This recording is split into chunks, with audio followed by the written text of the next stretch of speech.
السلام علیکم ناظرین، میں آج آپ سے دو ایشوز پر بات کرنا چاہوں گا جس کے حوالے سے میرا سر شرم سے جھک گیا اور پاکستانی قوم جو ہے وہ بھی پریشانی کے عالم میں ہے۔ سب سے پہلا واقعہ تو فیصل آباد کا ہے، جہاں پہ ایک واقعہ ہوا جس کی ویڈیو جو ہے وہ وائرل ہے یوٹیوب پہ، اور میں نے نہیں سبھی نے دیکھی ہوگی کہ ایک بچی، ایک بیٹی ایک بندے کی بربریت کا شکار ہوئی۔ بربریت اس کی یہ تھی کہ وہ اس سے شادی کرنا چاہتا تھا، اور وہ بچی جو ہے اس نے شاید انکار کیا ہوگا، اور اس کو پھر تشدد کا نشانہ بنایا گیا اور اس بچی سے جوتے چٹوائے گئے۔ یہ پاکستان کی تاریخ کا بالکل یہ ایک انوکھا واقعہ ہے۔ جو نیوز آئی ہیں ان کے مطابق اس بندے کا نام شیخ دانش ہے، اور وہ اب تو گرفتار ہو چکا ہے، لیکن گرفتاری کے بعد کیا ہوگا؟ اس قسم کے کیسز کی مدعی جو ہے وہ ریاست کو بننا چاہیے، نہ کہ کسی مخصوص اس کو مدعی ہونا چاہیے، بلکہ یہ چونکہ یہ اس قسم کے جرائم ہیں جن میں ریاست کو آگے آنا چاہیے، اور جس میں یہ دباؤ اور پریشر کے ساتھ صلح نہ ہو سکے۔ یہ ایک واقعہ نہیں ہے، اور بھی بہت سارے واقعات ہیں۔ مثلا بلوچستان کا ایک واقعہ ہے کہ اچکزئی کا بھائی نشے کی حالت میں سڑک کے اوپر آ رہا تھا، اور آگے ایک غریب سپاہی جو سڑک کے اوپر کھڑا اشارے کے لیے ہوتا ہے، وہ اشارے دیتا ہے کہ آپ گاڑی ادھر کو لے جائیں، ادھر کے، وہ ٹریفک کے بہاؤ کو ٹھیک رکھتا ہے۔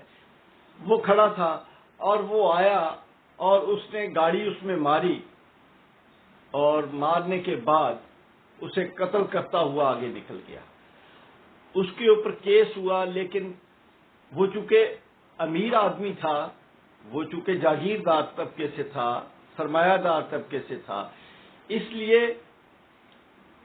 اس کا کچھ نہیں کیا گیا، بلکہ جیل میں اس کو بہت بڑی سہولتیں دی گئیں، اور ان سہولیات کے ساتھ وہ جتنے دن بھی جیل میں رہا، اور الٹیمیٹلی کیا ہوا کہ اس کی صلح ہو گئی۔ یہ صلح ایک غریب اور ایک سرمایہ دار کے درمیان یہ کس چیز کی صلح ہے کہ وہ سرمایہ دار جو ہے، جاگیردار جو ہے، وہ قتل بھی کرے اور انہیں بولنے بھی نہ دے اور صلح کر لے۔ یہ واقعہ بھی تاریخ کا عجب واقعہ ہے۔ اور پھر یہ واقعہ جو اس بچی کے ساتھ یہ شرمناک واقعہ کیا گیا، میں کہتا ہوں کہ عدالتوں کو چاہیے کہ سپیڈی ٹرائل کر کے اس بندے کے اوپر کیس چلے اور اس کو قرار واقعی سزا دی جائے۔ یہ نہ ہو کہ اس کا پیسہ جو ہے وہ درمیان میں آ جائے، کیونکہ ہوگا کیا کہ کچھ عرصے کے بعد، 4-6 مہینے کے بعد، اس بندے کی اس بچی کے ساتھ صلح ہو جائے گی۔ لیکن یہ بڑا دردناک واقعہ ہے۔ بچی جو ہے وہ میڈیکل کی اسٹوڈنٹ ہے، وہ لائق ہوگی، کسی غریب گھر کی ہوگی، اور اس کے ساتھ اس سرمایہ دار نے، یہ جو ہمیں ویڈیو سے پتہ چلا ہے، وہ یہ پتہ چلا ہے کہ یہ بیسٹ ایکسپورٹس ہے فیصل آباد میں، یہ اس کا مالک ہے، اور اس نے اس بچی سے شادی کرنے کے لیے کوشش کی، اور جبرن، یہ جبر ہے کہ ایک بچی جو ہے وہ شادی نہیں کرنا چاہتی اور ایک جبر کے تحت اسے مجبور کیا جائے کہ وہ شادی کرے۔ ناظرین، یہ بڑا امپورٹنٹ ایشو ہے، اور اس قسم کے ایشوز اور بہت سارے ہیں لیکن پاکستان کے اندر کوئی قانون سازی شاید نہیں ہے، اور اگر قانون سازی ہے تو اس کے اوپر عمل نہیں ہوتا۔ یہ دونوں چیزیں بڑی امپورٹنٹ ہیں۔ اگر قانون سازی نہیں ہے تو اس پہ عمل کیا جائے، قانون سازی کی جائے، اور اگر قانون سازی ہے، پہلے سے قانون موجود ہے، تو اس پہ عمل کیا جائے۔ ہوتا کیا ہے کہ ریموٹ ایریاز میں ایسے بہت سارے واقعات ہو جاتے ہیں، ہوتے ہیں، جن کو دبا دیا جاتا ہے۔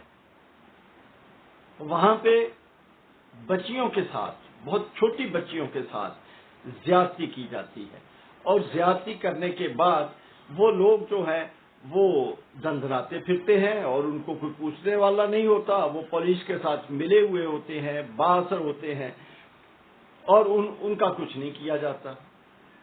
یہ پاکستانی معاشرے کے لیے ایک لمحہ فکریہ ہے۔ ایک بچی زینب جس کے ساتھ زیادتی ہوئی تھی قصور میں، اس کے بعد یہ بڑا ایشو تھا، لیکن چونکہ مجرموں کو قرار واقعی سزا نہیں دی جاتی، اس لیے جرائم پھلتے پھولتے ہیں۔ مثلا گجرپورہ کا میں واقعہ پہلے بھی ذکر کر چکا ہوں کہ وہ واقعہ ہوا اور جج صاحب نے سزا دے دی۔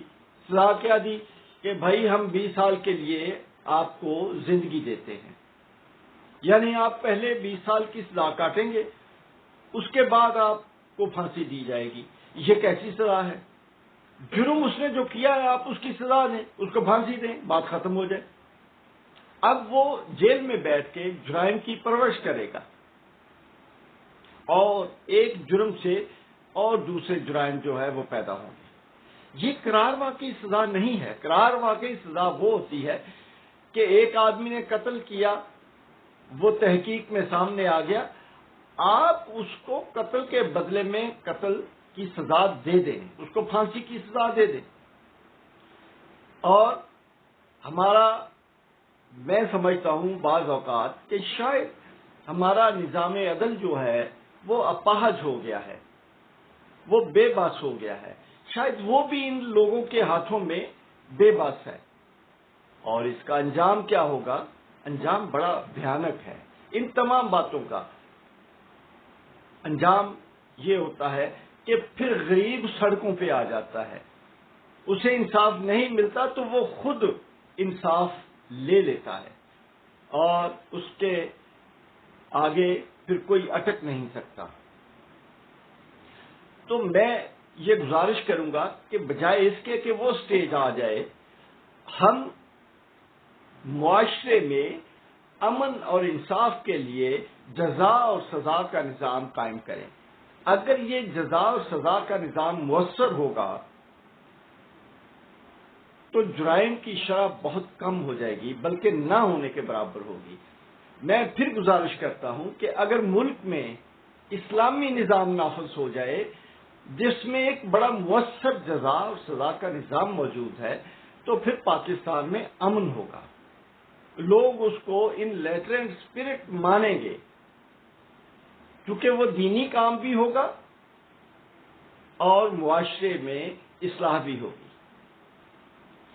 اس قسم کے ایک نہیں 20 واقعات جو ہے پاکستان کے معاشرے میں ہو رہے ہیں، ان کو لائٹ میں لانا چاہیے، ان کے اوپر کام ہونا چاہیے، اور یہ خصوصی توجہ کا جو ہے یہ چاہتا ہے یہ ایشو کہ جو بچیوں کے ساتھ زیادتی ہوتی ہے اس کے اوپر قانون سازی کی جائے، اور اس طریقے سے کی جائے کہ فیصلہ 30 دنوں میں کیا جائے۔